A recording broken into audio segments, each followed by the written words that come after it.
Ringside Views, theboxingvoice.com, here with Regis Prograis, man. Appreciate you giving us the time once again. No problem, bro. Thank you for inviting us over to your humble establishment. It's beautiful.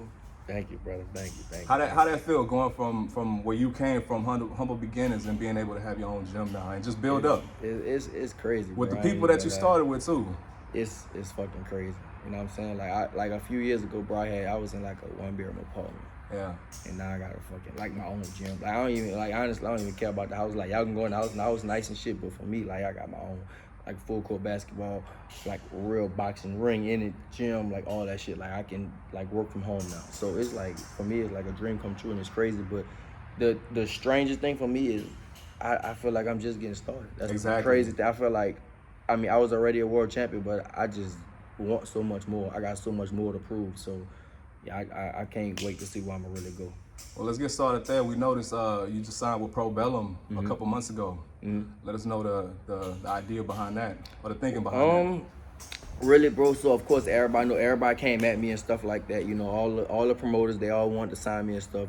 But Probellum, for me, I want to be like a world champion. Feel like, for me, a world champion is like you fight all over the world, you know, and that's what they told me. I'm gonna fight all over the world. I'm not just gonna fight in the U.S. Now I fought in London, of course, and I mean the fans are they just different over there. You know what I'm saying? Like it's just people, they love boxing over there. They fanatics over there. So for me, that's what I want to do. I want to fight all over the world. They told me I will be fighting for a belt again pretty soon, and you know, and then I fight all over the world. So that's two things that I want. I really, really want bad, so it was just like a no-brainer for me. So 32 years old, former champion, arguably possibly like the number 2 in the division, right behind Josh Taylor, and you close decision with that. So I think many wouldn't argue that you at one the top. Or two. One A, one B. Exactly. 1 or 2. Yeah, 1A, 1B. We can say that, right? So, with that being said, what can Probellum do for Regis Prograis that another promoter wouldn't be able to do? All around the world. That's what, just like I said, they told me that I would fight not only in the U.S. but all over the world. You know, and that's, I don't really see too many other promoters doing everything like all over the world like that. You know, they're signing fighters from all over, and they're gonna do shows all over the world. So that's kind of what I want to do. I think like one other promoter might do some stuff is like Eddie or whatever, that he does things like in England, but I don't think he does things. I think he did some in Dubai and stuff like that, but for them, they have from what they told me, they have a bigger market. They're gonna, not a bigger market, but they're gonna do things in just different parts of like a bunch of different countries. Yeah, try some new different countries. So what they pitched to me, I believed it. So hopefully, you know, everything work out. What about the belts? How does that equal up into you getting a situation with the belt? How would they attract somebody like a name or for you to fight? Well, from the understanding, Josh Taylor's going up, right? And I want to be a champion again at 140. That's something I want to do before I go to 147. Everybody always asks me, when you going to 147? When you going to? It's like I want to be. I feel like I should still be a champion right now at 140. So I want to be a champion right now at 140 again. And then after that, you know, I'll go up to 147. So, yeah, once he has the belts, I know he is going up. And once he goes up, you know, everything is going to open up. I know I'll be in line for one of them. And, you know, I think it's Zepeda will be in line for another one. And I don't know, like, the other belts, like whoever. So realistically, in your next fight, because we've been waiting to see you step in the ring. It was first supposed to be Mikey. He took a tune-up fight, kind of got tuned up, lost. Right. I still feel like that's a fight that y'all can make happen. But besides that, like, who's the big name? Or who's the name just in general that they could get you in the ring with? I don't know, bro. The big name's not gonna fight me. That's the thing. Like you're not one of those fighters that people are eager to fight. Honestly, you can see that, right? I know that people are not gonna fight me, bro. People gonna talk high shit risk, low online, reward, which we mentioned in the last interview. Right, yeah, exactly. So I don't think nobody's gonna want to fight you. But what can you do to get them to make them fight you? Get the belt again. Gotta get the belt again. The belt is the power. You know what I'm saying? So once I get the belt again, then, you know, people, maybe they still don't want to fight me, but at least I'll be like, I'm a champion. You know, you can't tell me, oh, he's this, he's that. No, I'll be a champion again. So then, you know, I'll have something that basically that people want. Is Probellum willing to work with other promotional?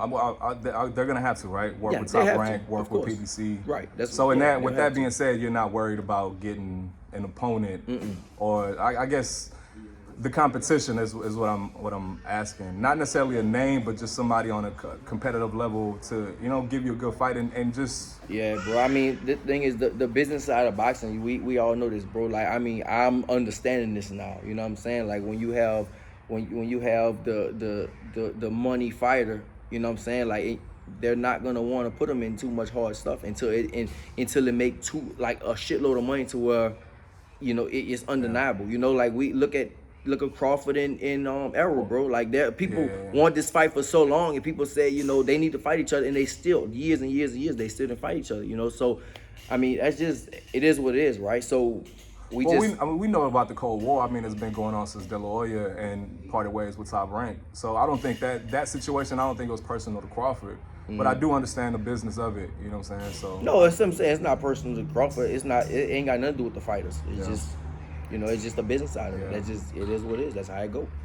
So back to you being at 140. We noticed that you just made a post where you did a mini cut. What's behind that? So it seems like you're gonna stay at 140. I'm staying at 140 for a sure. while. Right now, yeah. For a while. Listen, I'm getting older, and I made it so easy. That's the thing, bro. I'm getting older right now, and so basically, and I know I can admit this. Like I'm a man, so I can admit this, bro. I was doing everything ass backwards. Like we was sauna suits, running, sitting in the sauna, killing myself, bro. I did this my whole career. When I was younger, when I was like in my 20s and shit like that, like I remember, bro, I used to sit in the sauna and do like 100 burpees and fucking push-ups and do all that type of shit. So and I'll be sitting in the sauna for like 45 minutes straight. Now that shit killed me. I'm not doing that shit. I told Bobby, that was me and him, that's what we did for a long time. I was like, bro, I'm not doing this no more. So basically my last 2 fights I missed weight. The first fight was at 140 and I missed weight by like it was like a 0.6 or something. Like it was like 0.6. And then the second time it was like the weight was like 142 and I was like same thing, 0.5 or something like that. So and the first fight I blamed it on I didn't fight in a year. I didn't make the weight, I didn't cut the weight and all that. But the second fight you can't blame it on that. So I had to, for me, I hired a nutritionist, and that's just what I did. I hired a nutritionist, and bro, we did it less than 2 weeks. And matter of fact, I don't know if you saw the video with me when I was with Duran in New Orleans. So I was out in New Orleans eating all kinds of bullshit. I was 160. I don't ever really get above 160. I was 160. And I came back, bro. I started on a Monday, and I made it the next Thursday. Like, I made the weight. And, like, just from food, nothing else. We worked out. We came here. I did everything here at my house. I worked, like, the same thing. Like, I worked out 2 times a day, and I made the weight like that. Really, I'm the easiest I ever made in my life. So, point blank, I'm staying at 140. So 140, you made it easy, so you're here to stay for a long time. I'm staying, yeah. And that was less than 2 weeks, and I wasn't in training camp. So just imagine when I'm in training camp, it's gonna be even easier. So I'm staying at 140. I think 140 is an interesting division right now, where I feel like a lot of guys are gonna come up within the next year. You got Teofimo coming up to 140. Devin Haney's probably gonna end up. So I think a lot of those guys are gonna make the division interesting, maybe in a year or 2. Yeah, I think so too. I really think so too. Which make good fights for you if you stay at 140 for a long time. It's gonna be a lot. It's gonna be a lot of big name fights. We know you want to fight them, and they're definitely gonna want to get that smoke with you as well. So I know those fights will be made, and that could be happening in less than a year or 2, depending on how their career going. Exactly. Yeah. Right. That's what I'm saying. So like I looked at it like that. Everybody was saying like 47. Yeah, you can say 47. They got some big money fights at 47 and stuff, but most of them dudes, is gonna be going to 54 eventually. Errol is big. He's gonna be going to 54 eventually. Danny Garcia already said he's going to 154. I don't know about Keith Thurman, Sean Porter, Crawford. I don't know about them. Jericho, watch her. She get her. She by that tie. So yeah, bro. I mean, but you look at what's coming up from 35. That's a whole different class right now. And then they got some exciting fighters right now at 140. I mean, they got some people that's making some name. Zapata, Montana Love. About that. I understand it's a conflict of interest, but you also said if the trainer is willing to, go along. I talked to Julian too yesterday about it. He said I just won't train none of y'all. He said I won't train nobody. I'll stay neutral. I won't. But it is what it is. But it's some good fighters coming up right now at 140. That's at 140. And then there's some good fighters that's gonna be coming up at 140. So I think that division is gonna be the hot division in the next year. And I'm gonna I'm gonna stay right there. Without necessarily calling somebody out, what's some names that kind of interest you? All of them you just said. I mean, Cepeda. everybody. I mean, everybody. Anybody. For me, bro, I told you, like, I don't even like calling out names. We know you anymore. willing to fight. I'm anybody. Yeah. Anybody, bro. I want to be a champion again. That's the main thing. But like I mentioned, you're not the type of fighter that these fighters want to fight. Not saying that anybody's scared of anybody at this elite level, but just you're not. Nobody's gonna want to fight Regis. Nobody's gonna want to fight me, bro. Just to stay busy. Like nobody's gonna want to fight me, bro. You saw Mikey, you know, he like nobody wants to fight me, bro. People can say all they want. Me and Tank go back and forth, bro. Nobody's gonna want to fight me, bro. So since you mentioned Mikey, he just lost to Martin. What's his Sando Martin. Sando Martin. So is that a fight that interests you? Yeah. Anybody, bro. Yeah. I fight anybody, bro. Because to me, that fight makes sense if you want to get Mikey, which Mikey does seem like he wants to fight you also. To me, it just makes sense that you take Martin and then, you know, right, get the guy that beat the guy and continue going on with the fight with Mikey. Whatever with me, bro. I fight Sando Martin, Mikey, whatever, bro. What about Mikey? Is that still a fight that interests you? I think so. I'm still interested in fighting Mikey. Because we know Mikey gonna get up for that fight. It didn't look like he got up for the last fight. It was supposed to be a tune-up. Right. But we know he's gonna be willing and come 100%. And I think Mikey. people still want to see that. I think it still could be a big fight. Like they say he lost. Like so what? Like, so what? People, it's like so what? People still gonna want to see that fight because they gonna. Just like you said, Mikey didn't get up for that fight. I heard about Mikey. I talk. Mikey don't even like boxing, first off. Mikey made a lot of money. He don't even care about boxing like that, bro. Mikey just made a shitload of money, more than he ever thought he'll made. But Mikey don't really care about boxing. I talked to Mikey on FaceTime. Mikey was like, bro, I'm halfway retired.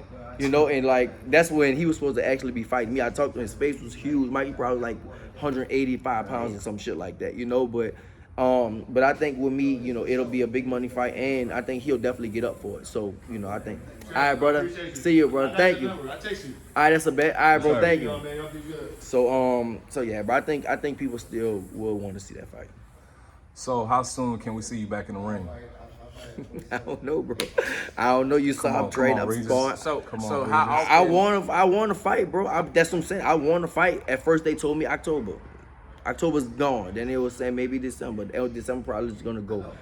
I don't know, bro. I'm every time I talk to my manager, he like soon. So for me, I don't know. So what's the issue? Okay, with the manager, like he's reaching out to other management company and they just not having a fighter, or like you just they have no idea. I mean, hopefully everything with Probellum, you know, is gonna.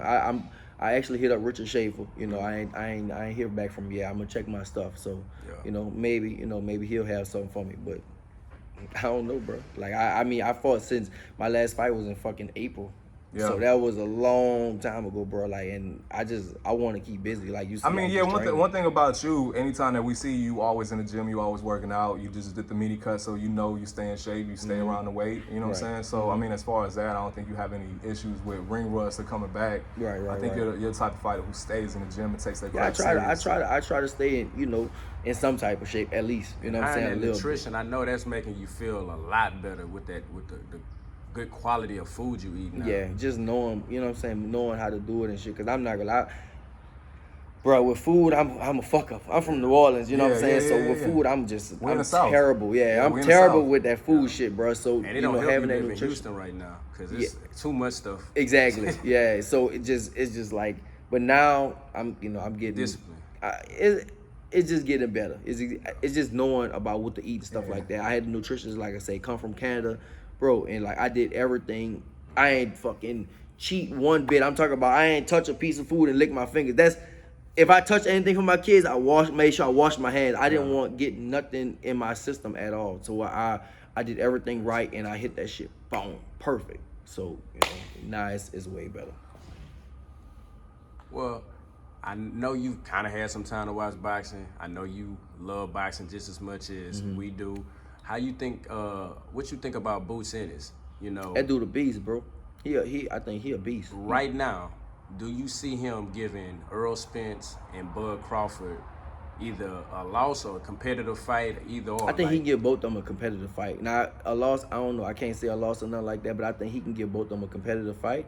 But the only thing is about, you know, it's some people that's good, but it's some people, you know, like when they get hit back, what's going to happen when they got, you know, because he looks excellent, right? But I want to see him against somebody like Virgil Ortiz, you know, somebody like that, somebody else coming up, that somebody else is good, that's going to hit him back. Right now, he's fighting people that, you know, that's okay, but his talent is next level right now. Everybody see his talent is definitely next level right now. So I want to see him in there with somebody that, you know, that's going to be able to give him some type of competition, because talent-wise, he's up there with Errol, he's up there with Crawford, talent-wise, right? But, you know, eye test.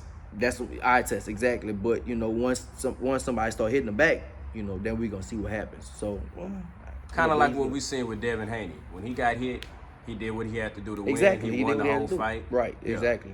Mm-hmm. We got Canelo and Caleb Plant coming up this weekend. Break that down for us. Who you predicting to win? I got Canelo, bro. I think Canelo just like a creative player. That's all right now. I just think Canelo he just the man right now. He just on. You know what I'm saying? Like sometimes that's just how it is when the fighter's on. You can't beat him. You know, that's just it. He's the best, and he's been active. And he's active. That's it. You know, like I think they said the killer of a boxer is inactivity. You know what I'm saying? Canelo is super active. He's the best in the world, and he's active. You know, so I think that, yeah, bro. I just really can't see nobody like beating Canelo right now. So you don't feel like Caleb Plant has anything in his arsenal? I think he can. Don't get me wrong. I definitely think he can. You know, pull it off. Because we've seen Canelo get outboxed Floyd Lotto for a couple rounds.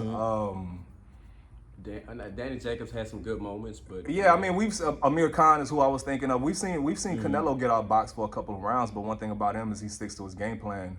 Right. But do you feel like Caleb might be able to outbox him for 12 rounds? It's definitely possible. For me, like I said, I just feel like nobody can beat Canelo. I feel like most people are picking Canelo and not disrespecting Caleb, but Canelo's just so good that it doesn't matter who you put on the other side of him. It's no Canelo. Matter who, bro. It's like you can't disrespect Caleb Plant. It's just Canelo is just, you know, just that good right now. I just think he's just a man right now. That's it. As far as hand speed, who you think has the advantage on that with out of Canelo? Because I think this probably, besides Danny Jacobs, probably one of the few fighters since he's moved up in weight that has some pretty decent hand speed to give him a match. Or just boxing ability, Right. I mean, maybe Plant has advantage in that, just by a little bit, because Canelo's kind of fast too. You know, it's not like he's not fast. Canelo's kind of fast too. He's not blazing, but, you know, he still got some speed too. So, I mean, I give the speed to, you know, Plant just by a little bit. Switching gears real quick. We know you spar Shakur Stevenson. I know you're a real big fan of his as far as his boxing talent. Right. He just had a fight, won the belt. Where you see him going now? He's called out everybody, you know, pretty much in his division. You know, we want to see him fight, is it Oscar? Valdez. Yeah, Valdez. We want to see that fight, and it seemed like Oscar at one point was kind of ducking. How you see that well, fight? His talent, like how you see his talent, first of all, like how you see his... Listen, Shakur is fucking talented, bro. I'm not gonna lie. Like, it's two people I probably sparred Southpaw that has that type of talent level. It's him and Ricardo Williams. Is there similarities or just not too much similarities? Just as far as Southpaw wise, just, you know, he just talented. His IQ is really, really high. You know, his IQ is just real high. Yeah, so I mean, that dude, he gonna be at the top for a little while. So you kind of knew he was gonna get I knew he was gonna be Jermaine Herring for sure. Yeah. Like I knew. I spoiled Jermaine Herring too. No disrespect to Jermaine Herring, but it's levels to it. You know what I'm saying? It's definitely different levels to it. And Shakur is just like his level right now is high. You planning on getting any more sparring with Shakur? Maybe so. Like Shakur, he bucked, not say aggravated, but he was like, hit me up, man, when we gonna spar? And you know, so, and he was hitting me up all the time. Like he'll be hitting me on Instagram, like, bro, let's spar. And every time, like, he was hitting me up for months, cause he saw, you know, at first he came to the main gym and stuff like that. And, you know, he'll see I was there, then he'll hit me up, and like every time we always will be gone. Like cause I travel a lot, he travel a lot, right? So he'll hit me up. I'm like, bro, I'm in LA or something like that. I'll be back next week, or I'll be back in 2 weeks, and I'll hit him up. Like, what's up? You ready to spar? He like, oh, I'm going too. I'm gonna be back. And so it was like that. Me and him going back. We went back and forth for months and months. And before, you know, we actually we both was here at the same time. And then we sparred and stuff like that.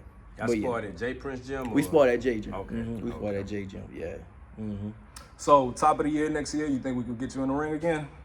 Hopefully so, bro. Hopefully so. I think so.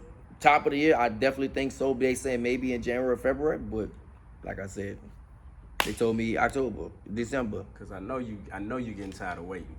Definitely getting tired of waiting. Regis, man, thank you for your time. Appreciate you. Yeah.